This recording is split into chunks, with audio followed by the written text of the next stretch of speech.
আমাদের যে ছাত্র জনতার সাথে আমরা কাঁধে কাঁধ রেখে এই অভ্যুত্থানে লড়াই করেছি এবং অভ্যুত্থানের পরবর্তী সময়ও যাদেরকে নিয়ে আমাদের লড়াই ছিল, আগামীতেও যাদেরকে নিয়ে আমাদের লড়াই থাকবে এবং যেই রাজপথে লড়াই করে আমরা এই অভ্যুত্থান পরবর্তী নতুন বাংলাদেশে এসেছি, আমরা আমাদের জায়গা থেকে তাদের সাথে এই রাজপথে একসাথে ইফতার ভাগাভাগি করে খেতে চাই এবং সেজন্যই জাতীয় নাগরিক পার্টির আজকের এই উদ্যোগ।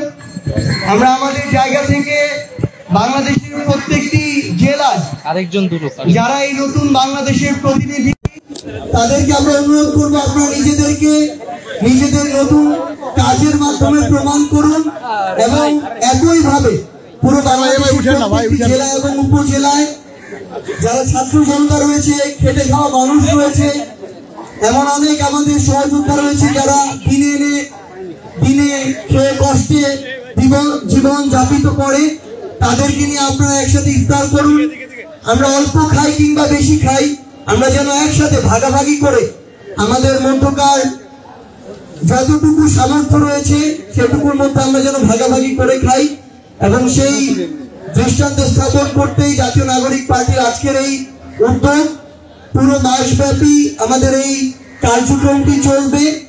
আমরা শুধু একটি কথাই বলতে চাই যে যেই মাহাত্ম্য, যেই বার্তা নিয়ে এই মাহে রমজান আমাদের সামনে এসেছে, সেই বার্তা, সেই মেসেজ যেন আমাদের কাজের মধ্যে প্রতিফলিত হয় এবং পুরো পৃথিবীর যত মানুষ রয়েছে আমরা যেন নিজেদের মধ্যে বিভেদ, হানাহানি এসবকে এক পাশে রেখে আমাদের যে ভ্রাতৃত্ববোধ, মানবতাবোধ সেটিকে সামনে রেখে আমরা এগিয়ে যাই।